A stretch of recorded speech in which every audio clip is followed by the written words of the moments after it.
Selamat pagi, berjumpa lagi di Renungan Harian Immanuel Santo Yakobus. Renungan harian pagi hari ini diambil sesuai dengan bacaan kalender liturgi, yaitu di Injil Yohanes bab 5 ayat 1 sampai dengan 16. Sebelum meneruskan renungan ini, saya harap Bapak Ibu untuk membacanya terlebih dahulu secara lengkap. Tema yang akan kita dengar pada pagi hari ini merupakan satu kalimat dalam perikop yang baru saja Bapak Ibu baca, yaitu bangunlah, angkatlah tilammu, dan berjalanlah. Jika kita membaca perikop ini, ada satu hal yang menurut saya cukup menarik.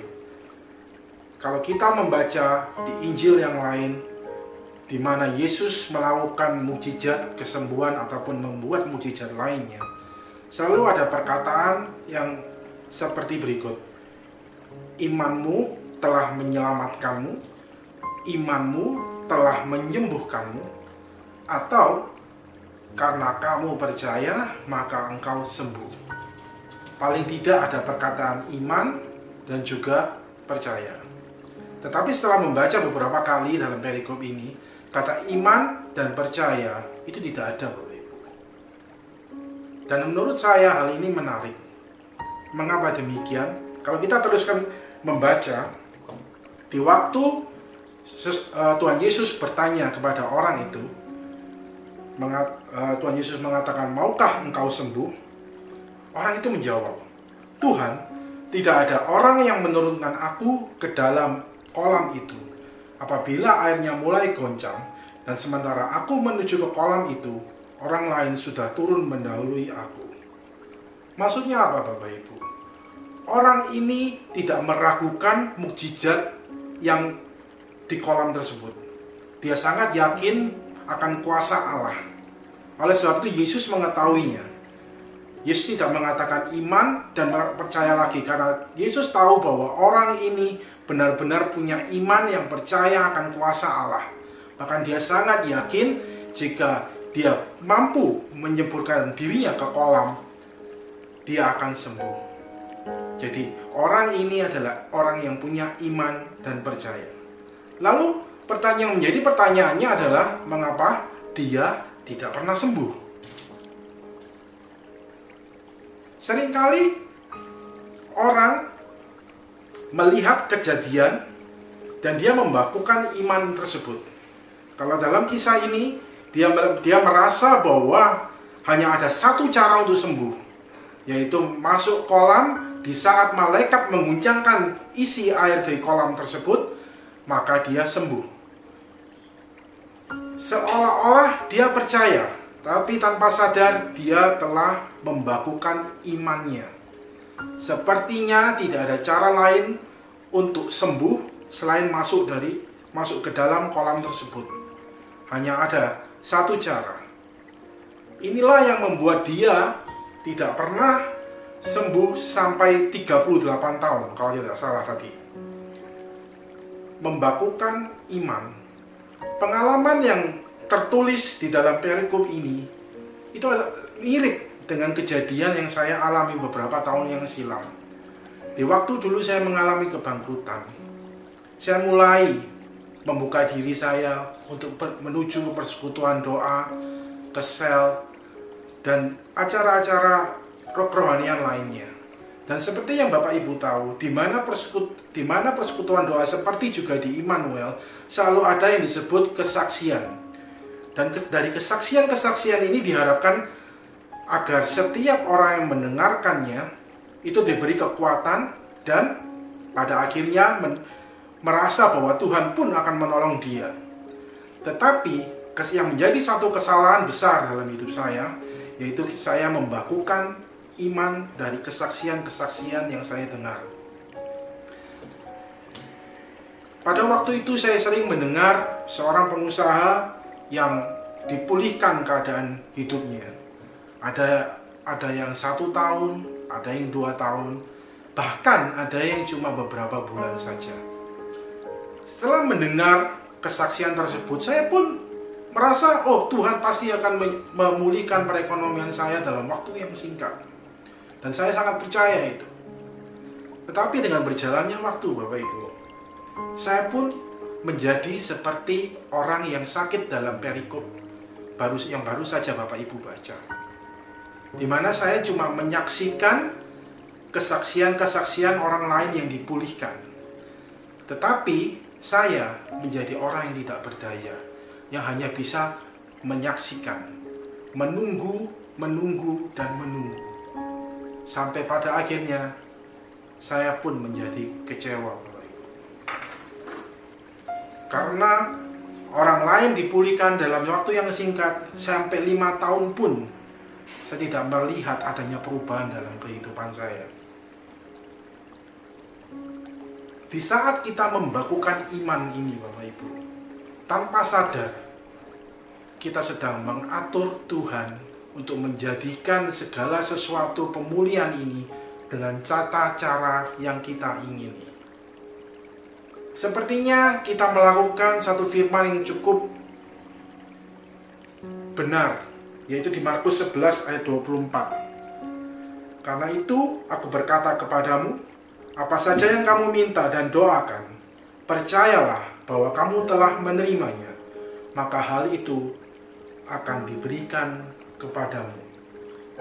Apa saja yang kamu minta dan doakan, percayalah bahwa kamu telah menerimanya, maka hal itu akan diberikan kepadamu.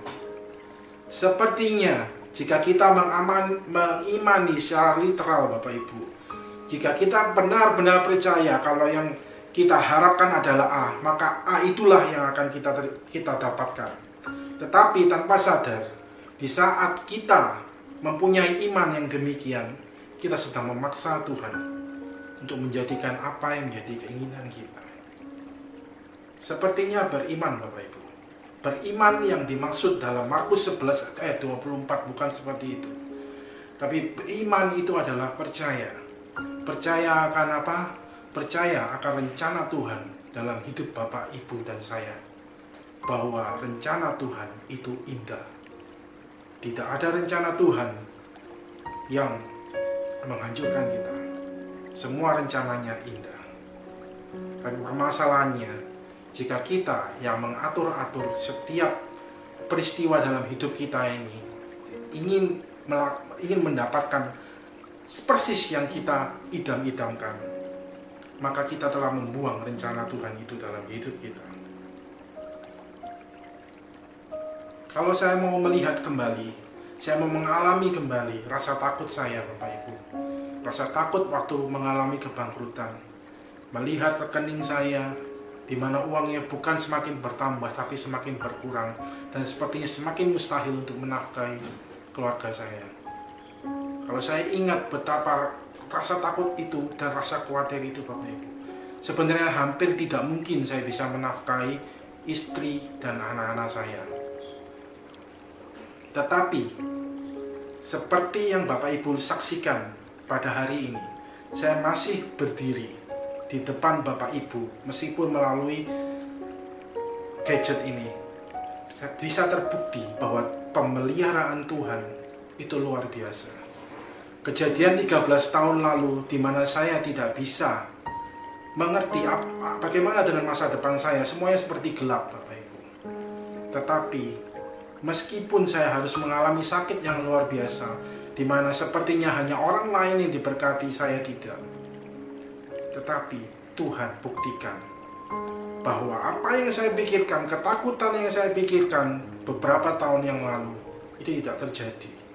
Karena sampai hari ini saya masih bisa memberi istri saya makan, memberi anak saya makan, bahkan anak-anak saya juga masih bisa bersekolah. Pemeliharaan Tuhan seperti itu, Bapak Ibu.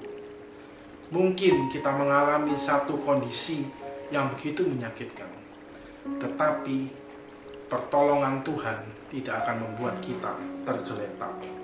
Mungkin hari-hari ini kita harus mengalami satu kondisi yang tidak enak. Sepertinya kita tidak bisa apa-apa. Apalagi dengan adanya wabah corona ini. Sepertinya segala sesuatu itu penuh dengan keraguan, kekhawatiran. Apakah ini akan berhenti dan lain sebagainya. Tapi saya yakinkan Bapak Ibu, rencana Tuhan itu akan selalu indah. dan rencana Tuhan tidak akan pernah membuat anaknya tergeletak. Baik itu perekonomian Bapak Ibu, atau mungkin ada orang yang harus mengalami virus corona itu sendiri. Dan semoga saya harapkan Bapak Ibu tidak mengalami sakit karena virus corona ini. Tetapi apapun yang terjadi Bapak Ibu, yakin dan percaya bahwa Tuhan tidak akan membiarkan anakmu tergeletak. Mari kita belajar dari kisah yang baru saja kita baca ini. Di waktu Yesus mengatakan kepada orang tersebut, bangunlah, angkatlah tilammu dan berjalanlah. Marilah kita seperti dia. Tanpa alasan kita melakukannya. Kita langsung bangun, angkat tilam dan berjalanlah. Apa itu bangun Bapak Ibu? Bangun artinya jangan menyerah. Jangan putus asa. Angkatlah tilammu. Berhenti melihat dan membandingkan pemulihan kita dengan pemulihan orang lain. Dan berjalanlah bersama Tuhan. Alamilah sendiri penyertaan Tuhan dalam hidup Bapak Ibu dan saya setiap hari. Maka kita anaknya tidak akan tergeletak. Dan pemulihan akan terjadi. Dan bukan hanya menonton. Semoga kita semua dapat masuk dalam rencana Tuhan yang indah. Amin. Mari kita berdoa. Ya Tuhan, kami bersyukur dan berterima kasih atas firman-Mu, di mana firman-Mu ini sungguh menyiapkan, sungguh menguatkan, baik yang mengatakan dan juga yang mendengarkan. Kami percaya ya Tuhan, rencana-Mu indah bagi setiap kami.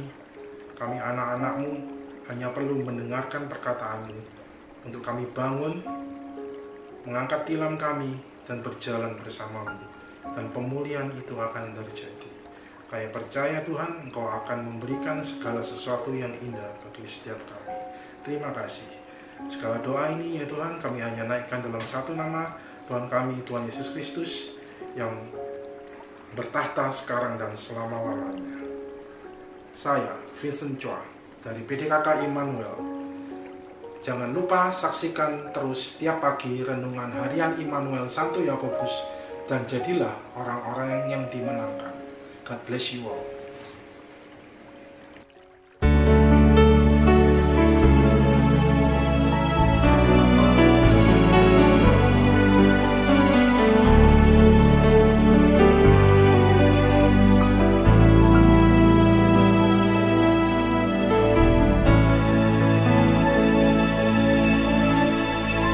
Jalanmu tak terselami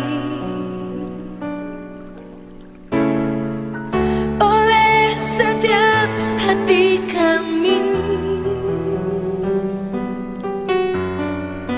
namun satu hal ku percaya,